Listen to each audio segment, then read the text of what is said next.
Ebony Park residents in Midrand were left homeless after their houses were demolished. The houses were allegedly built on the land belonging to a private company. For more on the story, here's a City of Johannesburg MMC for Development Planning. That's Thapelo Ahmad, as well as Thapelo Mohapi, who is the spokesperson for Abahlali Basemjondolo, who now join me for this conversation. I'll start with the MMC. Now, you said that the operation was intended to curb lawlessness in the city. Talk us through what exactly happened and the work that was carried out there. Oh, thank you very much. The land belongs to the City of Johannesburg, under the custodianship of JPC and City Parks and Zoo, which falls under the Department of Social Development, right? No, ComDev, Community Development. So there isn't any resident who has left homeless in that incident. What transpired was that usually what we do, we know the national regulation of COVID as well. We are not allowed to evict anyone, let alone out of COVID, because ours is to educate and also address the issues of spatial justice, so that we can integrate the communities and then empower them.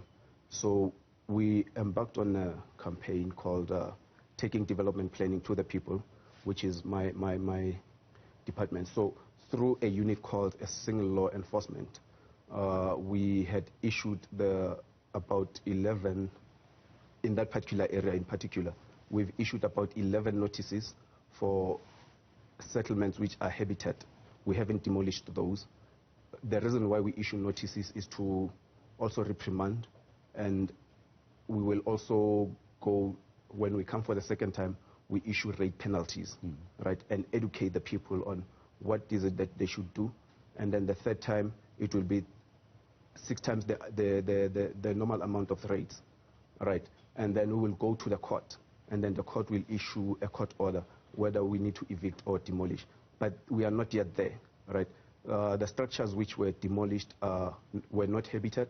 There were about 21 structures which were built on a wetland that is inside the park. So these are the very same community members who would come back again and say, the city doesn't do anything for us, our kids are not safe, we don't have parks, blah, blah, blah, you know. So before we even do anything, we would always advocate for administrative justice as a City of Johannesburg. We're not doing this to punish anyone, but we are doing this so that we curb lawlessness in the city. Let's also get Thapelo Mohapi to speak to us about this matter. Oftentimes when we see these kind of removals of people from these kind of properties, it often comes with some level of opposition. I mean, community members at times block roads and even protest against such evictions. Speak to us as Abahlali Basemjondolo on what you've observed in this regard. Yes, thank you very much for the opportunity. First and foremost, I think it's we have a serious problem when a government that is speaking about land expropriation without compensation and addressing the injustice of the past continues to brutally evict and demolish people's structures, people who are trying to get land and access to the city. We've had this talk about land not being conducive for building housing, but we also see middle-class people exist in these pieces of land. And I think for the city not to consider giving people who have already established brick houses in this particular place and giving them security of tenure and own these pieces of land that they've already occupied, I think it's hypocritic for an ANC government to actually speak about expropriation of land without compensation and yet continue to evict people and demolish people's structures in this manner that they have done in Ebony Park. MMC, I want to give you the parting shot here. We've heard from Abahlali Basemjondolo speaking about their opposition to having such forced removals. This particular matter also speaks to the need for not just land, but proper housing by many of the poor, not just in the city of Joburg, but throughout the country as well. How are you as a city addressing the issue of spatial planning and also ensuring that people get appropriate housing?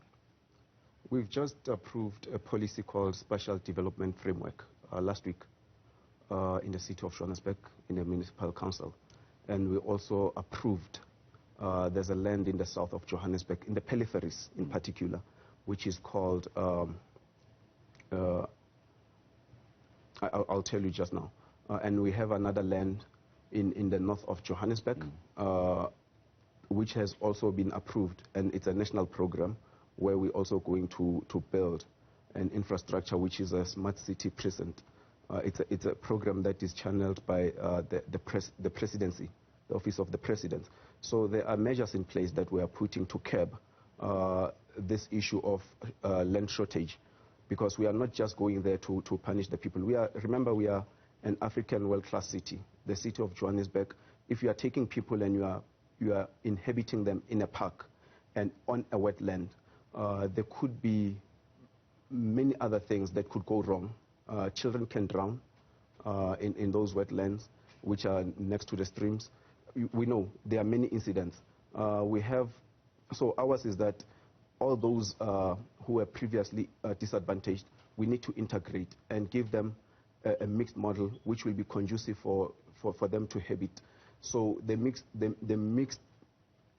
development integration would also assist on empowering or unlocking the corridors of the economy, because we also need to bring industries on those lands. There's going to be job creation. There's going to be many other things that the community could benefit on it.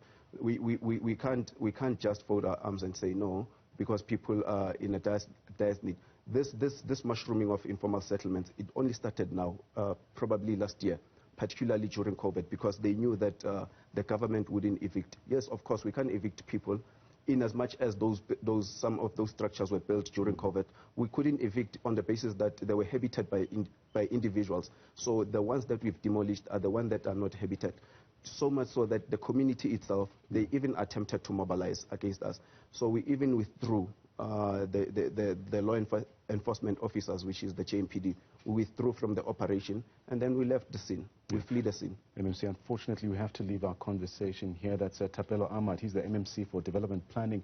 We're also joined by Thapelo Mohapi from Abahlali Basemjondolo, speaking to an issue that's a contentious one, especially in a country where there are many poor people who are devoid of proper structures to live in, and many have to find alternative spaces and have to occupy even illegal spaces at times.